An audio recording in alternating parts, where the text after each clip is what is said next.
The night air was cool against James Thompson's face as he drove home. The clock on his dashboard read 11:43 p.m. His shoulders relaxed for the first time that day as he turned onto the quiet suburban street. 15 years with the United States.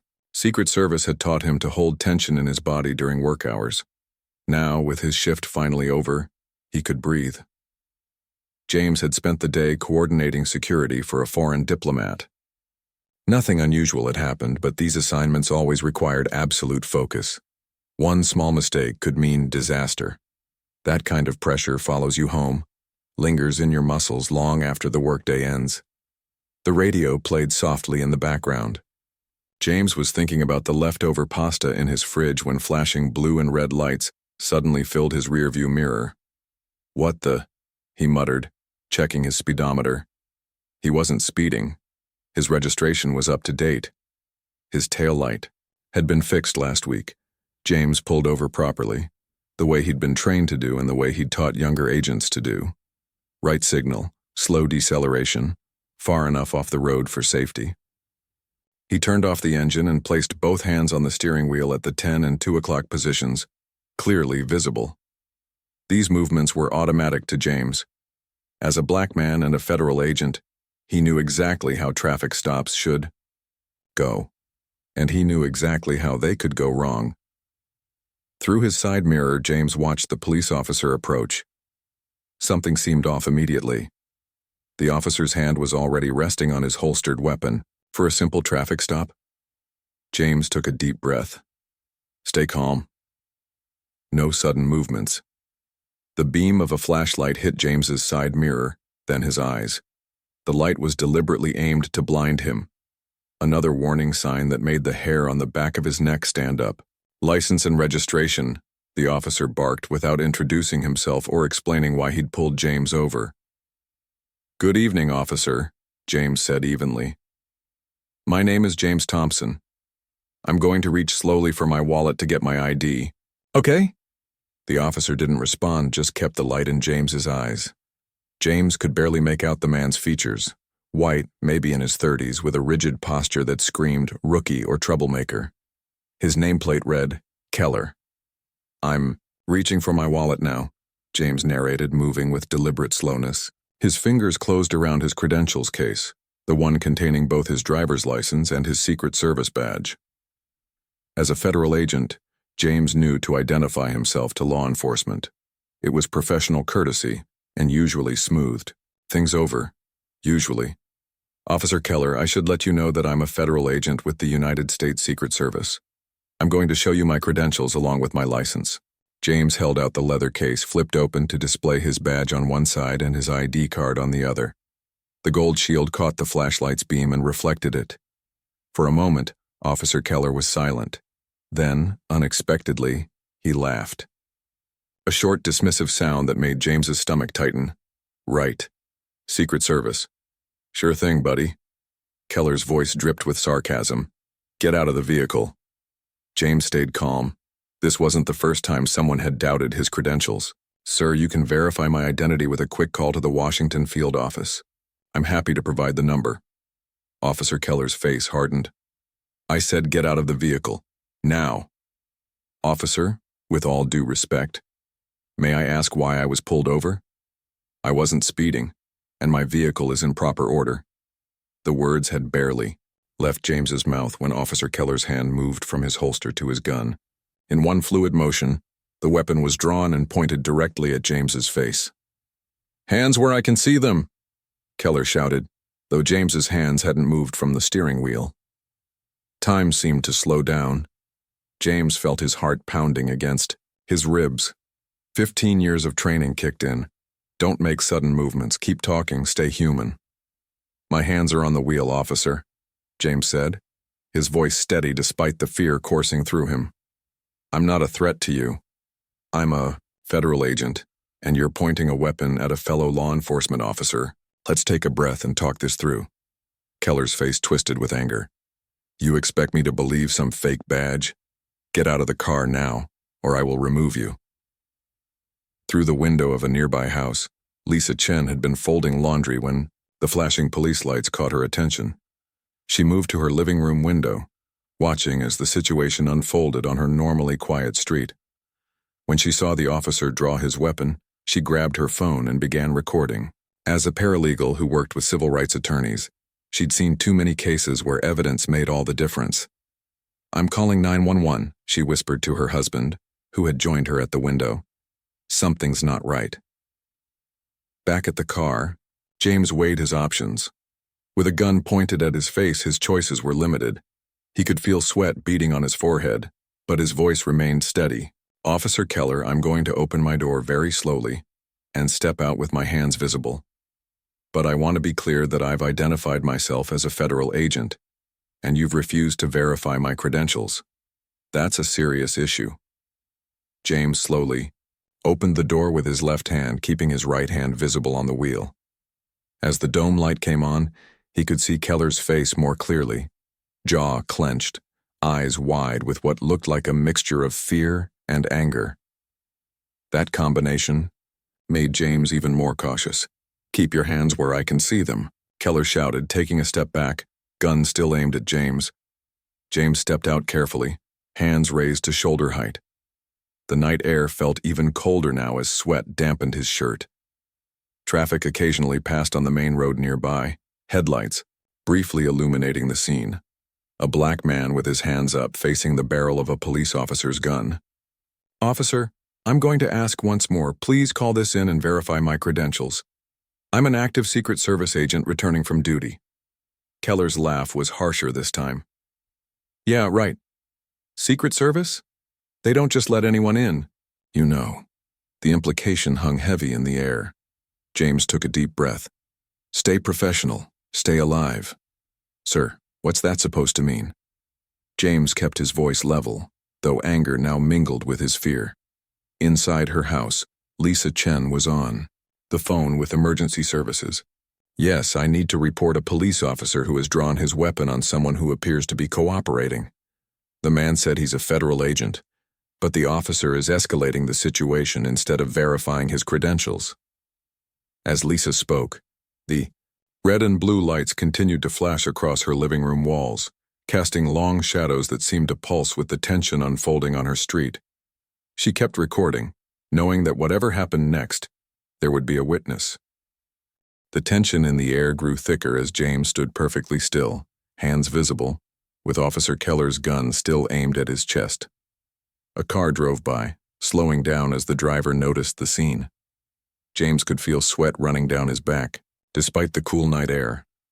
"Turn around and put your hands on the vehicle," Keller ordered, his voice rising. James took a slow, deep breath. His training had prepared him for high-stress situations, but nothing quite prepared you for having a gun pointed at you by someone who should be your ally. "Officer, before I do that, I'd like you to call for a supervisor," James said calmly. "This situation doesn't need to escalate further." Keller stepped closer, his knuckles white around his weapon. "I'm not asking. I'm telling you to put your hands on the vehicle now." James slowly turned and placed his hands on the roof of his car. The metal felt cold against his palms. He heard Keller's footsteps approach from behind. "I'm cooperating fully, officer," James said over his shoulder. "But I want to be clear that I'm an active federal agent, and you're refusing to verify my credentials. That's going to be a problem for both of us."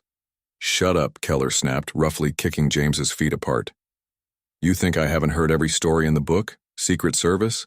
Please." As Keller patted him down with one hand, keeping his gun aimed with the other, James caught a glimpse of Lisa Chen still recording from her window. Their eyes met briefly, and James felt a small wave of relief. At least there was a witness. Inside her house, Lisa was still on the phone with emergency dispatch. "Yes, the officer is now searching him.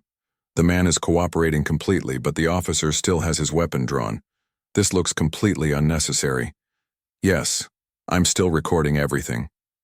Her husband, Tom, stood beside her, shaking his head in disbelief.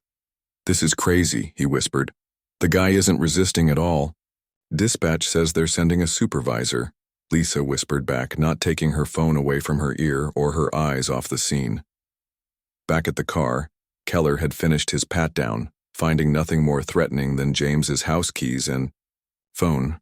"Where's your weapon?" Keller demanded. "If you're really Secret Service, you must be carrying." "It's secured in my glove compartment in a lockbox," James replied evenly, "as is proper procedure when off duty. The key is on my keyring. I can show you if you'll allow me." Keller laughed again, that same dismissive sound that made James's jaw clench. Sure. Let me just let you reach into your car for a gun." "How stupid do you think I am?" James remained silent, counting his breaths the way he'd learned during tactical training. In through the nose, hold for 4, out through the mouth. Stay calm, stay focused. "Officer Keller," he tried again. "My credentials are genuine. The badge number can be verified. My supervisor's contact information is in my phone. This can all be cleared up with one phone call." "Yeah? And who's your supervisor? The president?" Keller mocked, circling around so he could see James's face. "Assistant Director Wilson, Washington Field Office," James replied without hesitation. "His direct line is in my contacts. I was protecting a visiting diplomat today at his direction." Something flickered across Keller's face. A moment of uncertainty, perhaps. But it vanished quickly, replaced by the same hard suspicion.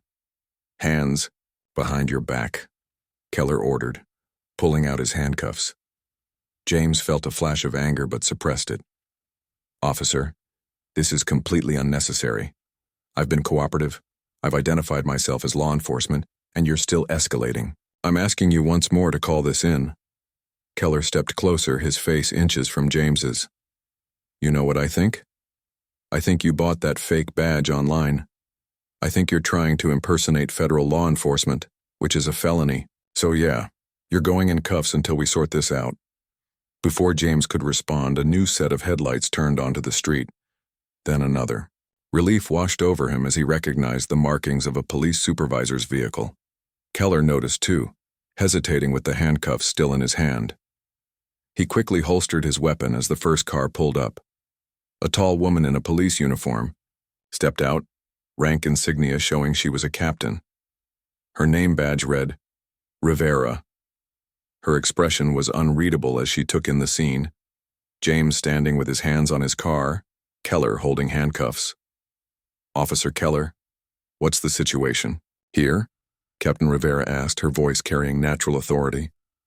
Keller straightened up. "Routine traffic stop, Captain. Driver claimed to be Secret Service, but the badge looks suspicious. I was just securing him until we can verify." James remained still, waiting for permission to speak. Captain Rivera looked at him, then back at Keller.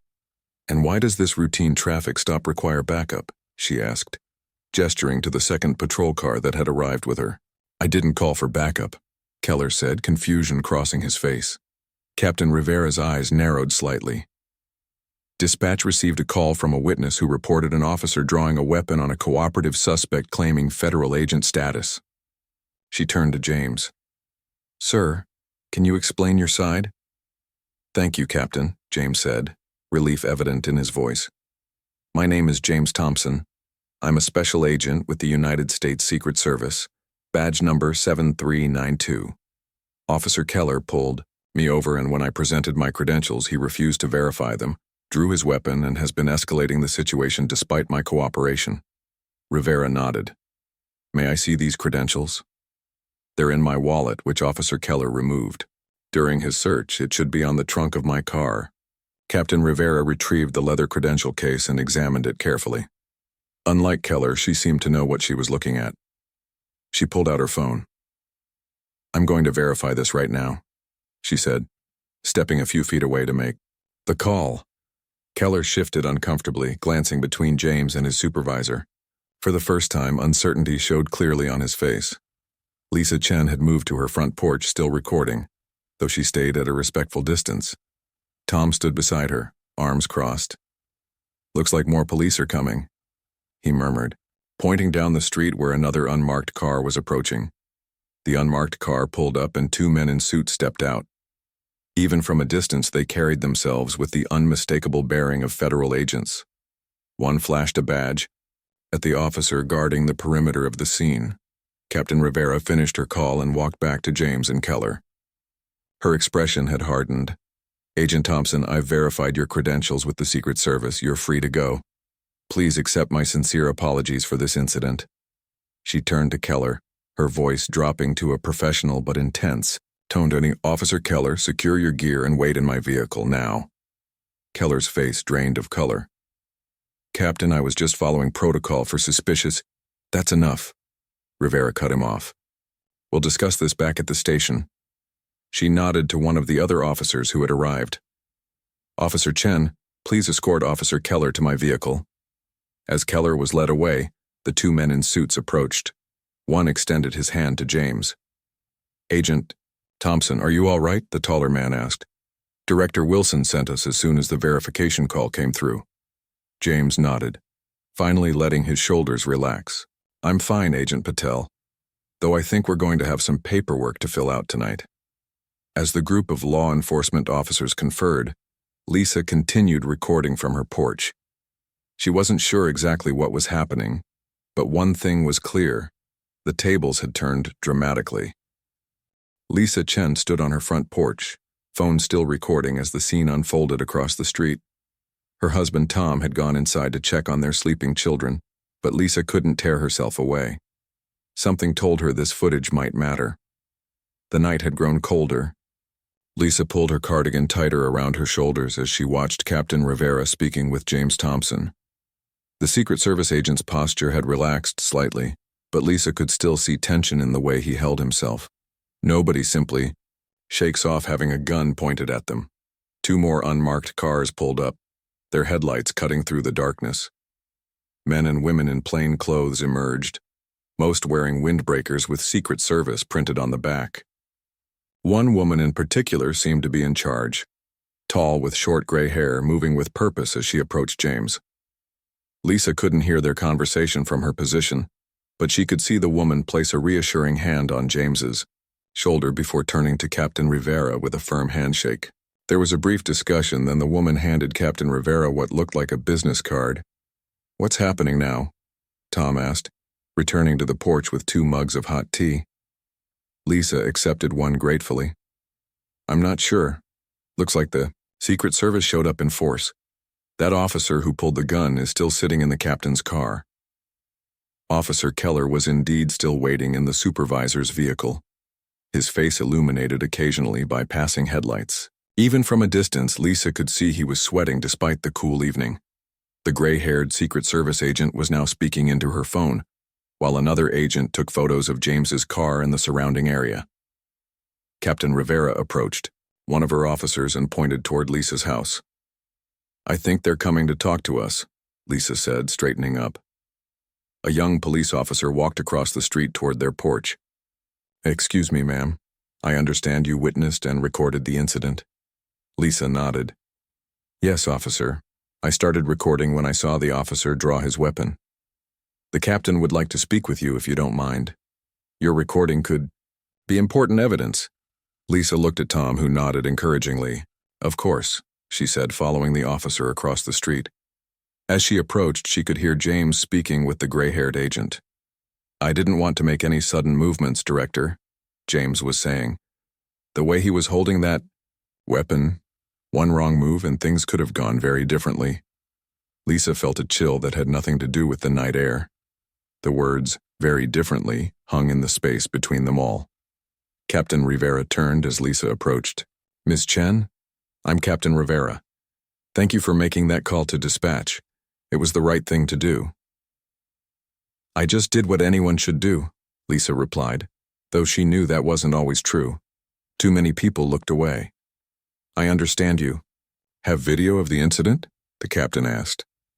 Lisa nodded, holding up her phone. From when the officer first drew his weapon until you arrived, the director of the Secret Service team stepped forward. Ms. Chen, I'm Director Wilson. That footage could be extremely valuable. Would you be willing to share it with us? Of course, Lisa said without hesitation. I've already backed it up to my cloud storage. I can email it to you right now if you'd like. While Lisa shared her contact information with an agent who would follow up about the footage, James Thompson walked over. Up close, Lisa could see the toll the incident had taken, the slight tremor in his hands, the tension around his eyes. Ms. Chen, he said, extending his hand. I wanted to thank you personally. Your decision to record and call for help, not everyone would have done that. Lisa shook his hand. I'm just glad you're okay, Agent Thompson. James nodded, his expression solemn. If you hadn't been watching... He left the sentence unfinished, but they both knew what he meant. Across the street, more neighbors had begun to notice the commotion. Faces appeared in windows. A few people stood on their front lawns in bathrobes watching the collection of police and Secret Service vehicles. I think we should continue this conversation at the station, Captain Rivera suggested, noticing the growing audience. Ms. Chen, if you could come in tomorrow morning to give a formal statement, that would be very helpful. Lisa agreed, and after exchanging contact information with several officials, returned to her porch where Tom was waiting. They want me to come in tomorrow to give a statement, she told him. Tom put his arm around her shoulders. You did good. Honey. Back at the scene, Director Wilson was conferring quietly with Captain Rivera while James leaned against his car, speaking with two fellow agents. The weight of what had nearly happened hung in the air between them all. This could have been a headline, one of the agents said softly. The wrong kind. James nodded, looking down at his hands. They were steady now, but it had taken effort. 15 years of training had kept him alive tonight. That, and a witness with the courage to get involved. Captain Rivera approached Officer Keller's waiting place in her vehicle. She opened the door and spoke briefly before turning to one of her officers. Take his badge and weapon, she ordered loud enough for those nearby to hear. He's on administrative leave effective immediately. Officer Keller emerged from the car, his face a mixture of anger and fear. Captain, you can't be serious. I was following protocol for suspicious. What protocol instructs you to draw your weapon on a compliant suspect who has identified himself as federal law enforcement? Captain Rivera cut him off. What protocol tells you to laugh at and mock a federal agent instead of verifying his credentials? Keller fell silent, his eyes darting around as if looking for allies and finding none. Captain Rivera nodded to her officers. Take him to the station. I want a full report before morning. As Keller was escorted to another patrol car, Lisa could see the realization dawning on his face. This wasn't going away. This wasn't a minor incident that would be swept under the rug.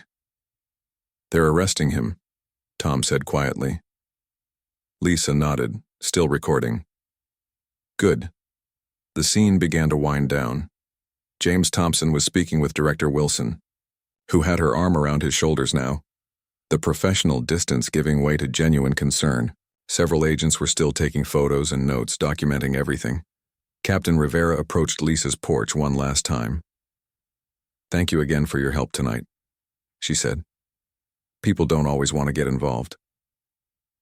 I couldn't just watch, Lisa replied. Not when someone might get hurt. The captain nodded appreciatively. The world needs more people willing to stand up. Your video could make a real difference. As the captain walked away, Lisa looked down at her phone, the video still running. She stopped the recording and saved it, knowing that what she'd captured tonight might indeed make a difference, not just for James Thompson, but perhaps for others who might find themselves staring down the barrel of a gun with no one watching. The police station buzzed with unusual activity for 1 a.m. Captain Rivera had called in additional personnel to handle the paperwork and statements required for an incident of this magnitude. A federal agent being held at gunpoint by a local officer wasn't something that could wait until morning. James Thompson sat in an interview room, a cup of untouched coffee growing cold in front of him. He'd been through countless high-pressure situations during his Secret Service career, protecting dignitaries in hostile environments, coordinating emergency evacuations, even once taking down an armed intruder. But tonight had shaken him in a different way. Agent Thompson? Director Wilson knocked gently on the open door. They're ready for your statement now. James nodded, standing up. His legs felt steadier now, the initial rush of adrenaline having finally faded. How are you holding up? Wilson asked as they walked down the hallway. I'm fine, James replied automatically, then reconsidered.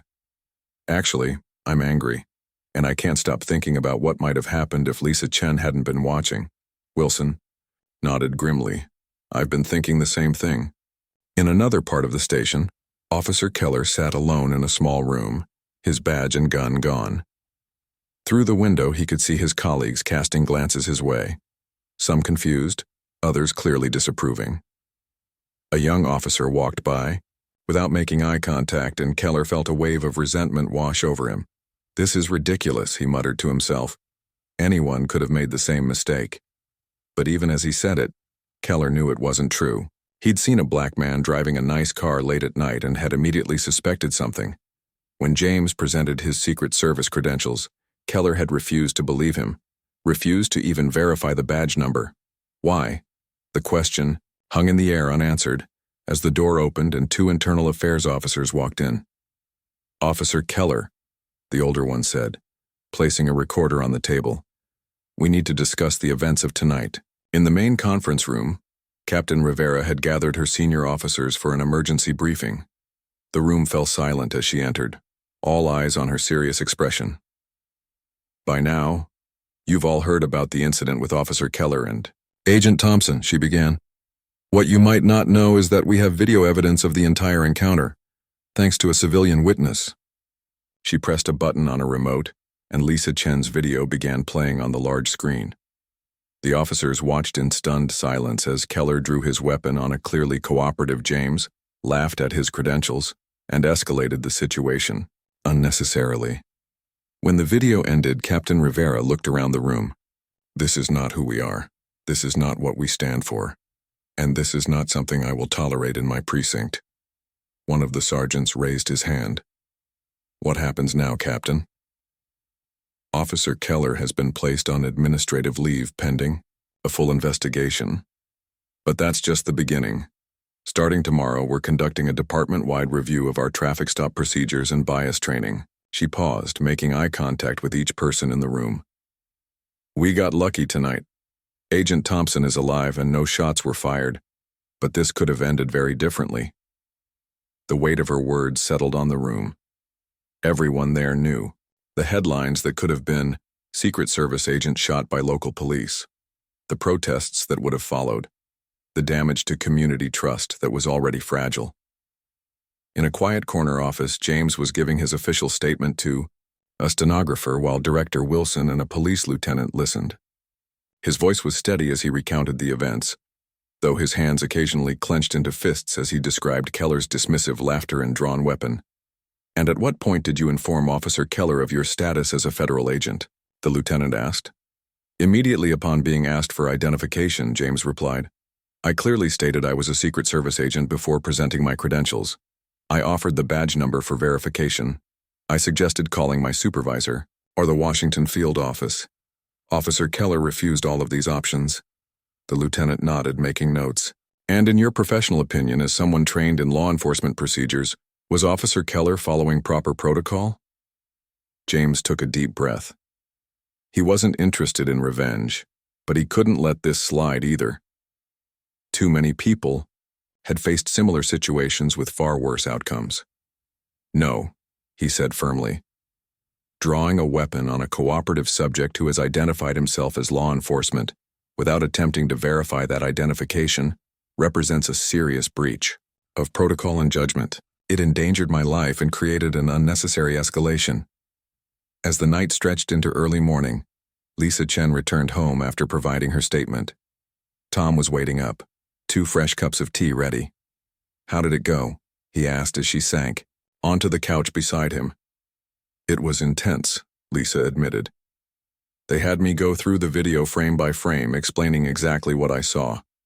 The district attorney was there too." Tom's eyebrows shot up. "The DA? Already?" Lisa nodded, sipping her tea. "Captain Rivera isn't wasting any time. She said they're treating this as a critical incident." Outside, the neighborhood was quiet. Again, no trace of the drama that had unfolded hours earlier, but Lisa knew things had changed. Something significant had happened on their street tonight, something that mattered beyond just one traffic stop gone wrong. "Do you think anything will really come of it?" Tom asked after a while. "Or will it just fade away?" Lisa thought about the determined look on Captain Rivera's face, The protective stance of Director Wilson with James, the shock and anger from the other officers who'd viewed her video. "I don't think this one's going away," she said. "Not this time." Back at the station, dawn was breaking as James finally finished the last of his paperwork. The hallways were quieter now, the initial flurry of activity having settled into the methodical process of building a case. Captain Rivera approached as he gathered his things to leave. "Agent Thompson, before you go, I wanted to say something." James paused, noting the sincerity in her expression. "What happened tonight was unacceptable," she said. "I want you to know that Officer Keller's actions do not represent this department or its values. We will address this thoroughly and transparently." James considered her words. He'd heard similar promises before, had watched as incidents were swept under the rug or officers received mere slaps on the wrist. But something about Captain Rivera's determined expression gave him hope that this time might be different. "I appreciate that, Captain," he said. "But I'll be watching how this unfolds." She nodded, understanding the unspoken message. This wasn't just about one traffic stop or one officer's bad judgment. It was about systems and patterns and the need for real accountability. "As you should," she replied. "We all will." As James finally drove home in the early morning light, he felt the weight of the night lifting slightly. There would be more statements, more meetings, more paperwork in the days to come. But for now, he was alive. His story was being heard, and people in positions of authority were listening. It wasn't justice yet, but it was a start. 3 days after the incident, James Thompson returned to work at the Secret Service headquarters. His colleagues greeted him with a mixture of concern and respect. Word had spread quickly through law enforcement circles about what had happened. "You doing okay?" asked his partner Ray, placing a coffee on James's desk. "Heard it was pretty rough." James nodded, taking the coffee gratefully. Getting there, still processing it all. In truth, he hadn't slept well since that night. Every time he closed his eyes, he saw Officer Keller's gun pointed at him. Heard that dismissive laugh when he'd presented his badge. He kept thinking about how easily things could have gone wrong. "Director wants to see you," Ray said, interrupting his thoughts. "Said to come up when you're ready." Director Wilson was waiting in her office, windows overlooking the city. She gestured for James to take a seat. "How are you really doing?" she asked. Her normally businesslike tone softened with genuine concern. "I've been better," James admitted. "But I've also been worse." Wilson nodded, understanding the understatement. "I've been in touch with Captain Rivera. She's been remarkably cooperative. They're taking this seriously." "And Officer Keller?" "Still on administrative leave. But there's more." Wilson slid a tablet across the desk. "This has been circulating since yesterday afternoon." James looked down at the screen and felt his heart rate quicken. It was Lisa Chen's video, now on a news website. The headline read, "Secret Service agent held at gunpoint by local police despite identifying himself." "It's everywhere," Wilson said quietly. "All the major networks, social media. The police department is holding a press conference today." Across town at the police headquarters, Captain Rivera was preparing for that very press conference. The chief of police paced nervously behind her. "Are you sure about this, Rivera?" he asked. "Going public so quickly?" "The video is already out there, Chief," she replied, straightening her uniform. "We need to show we're taking immediate action, not covering anything up."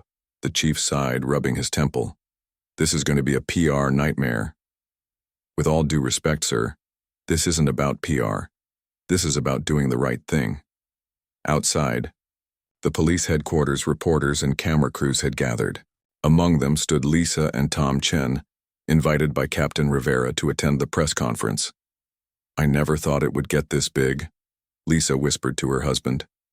"When I hit record that night, I just wanted to make sure everyone stayed safe." "You did the right thing," Tom reassured her, squeezing her hand. The doors opened, and Captain Rivera emerged, flanked by the chief of police and several other officers. She approached the podium, the cameras flashing as she adjusted the microphone. "3 nights ago," she began, her voice steady, "a serious incident occurred in our jurisdiction. Officer Michael Keller conducted a traffic stop that escalated unnecessarily when he drew his weapon on a compliant driver who had identified himself as a federal agent. What followed was a clear violation of department protocol and the trust placed in us by our community. The reporters leaned forward, sensing this wasn't going to be the typical "we're investigating" statement they so often heard. After reviewing video evidence and taking statements from all involved parties, I am announcing today that Officer Keller has been terminated from the police force, effective immediately. A murmur ran through the crowd. Termination was rare, especially this quickly. Additionally, Rivera continued, we have referred the case to the district attorney's office for potential criminal charges. This department will not tolerate actions that endanger lives or violate the civil rights of those we are sworn to protect. In a small apartment across town, Michael Keller watched the press conference on his television, his face pale. When he joined the force 5 years ago, he'd never imagined ending up here, publicly fired, possibly facing charges, his career in law enforcement over. His phone had been buzzing nonstop with messages from former colleagues, some supportive, others distancing themselves. His parents had called twice, his mother crying, asking how this could have happened. Keller muted the TV as Captain Rivera continued speaking. He didn't need to hear the rest. The question that had been haunting him for days resurfaced. Why hadn't he just verified the badge? Why had he escalated instead of de-escalating? The uncomfortable truth was rising to the surface. A truth about assumptions he'd made based on race, about the power he'd felt with his hand on his weapon, about the dismissive way he'd treated a fellow law enforcement officer simply because he didn't believe a black man could really be Secret Service. Back at the press conference, Captain Rivera was now taking questions. Captain, will this incident lead to changes in department policy? A reporter asked. Yes, Rivera replied without hesitation. We've already begun a comprehensive review of our training protocols, particularly regarding traffic stops and credential verification. Every officer will undergo additional training on bias awareness and de-escalation techniques. Another reporter raised her hand. Has there been any communication with the Secret Service agent involved? Yes. Agent Thompson has been cooperative throughout this process, and we've extended our sincere apologies both personally and institutionally. As the questions continued, Lisa Chen watched from the crowd, still processing her role in all this. A reporter had approached her earlier, asking for an interview, but she'd politely declined. This wasn't about her. It was about accountability, and making sure something like this didn't happen again. 2 weeks later, James Thompson sat in a community center, facing a room full of young black men and women. After much consideration, he decided to share his experience publicly, hoping it might help others. I did everything right, he told them, his voice strong despite the difficulty of reliving that night. I was cooperative, I identified myself clearly, I made no sudden movements, and I still found myself looking down the barrel of a gun. A young man in the front row raised his hand. How do we protect ourselves in situations like that? James took a deep breath. Know your rights. Stay calm if you can. And remember that what happened to me is leading to real changes in police training and accountability. He gestured to Captain Rivera, who had joined him for this community discussion. There are good officers working to fix broken systems. And more importantly, there are community members like Lisa Chen who are willing to stand up and bear witness. Rivera nodded, stepping forward. What happened that night was wrong. We can't change that. But we can learn from it, we can make changes, and we can do better. As the discussion continued, James felt some of the weight lifting from his shoulders. The nightmare of that traffic stop would always be part of him. But so would what came after, the accountability, the changes in policy, the conversations happening in communities across the country. One witness with a phone camera, one officer willing to admit wrongdoing and take action, one conversation at a time. It wasn't enough to fix everything, but it was a start. And sometimes that's all you need to begin moving forward.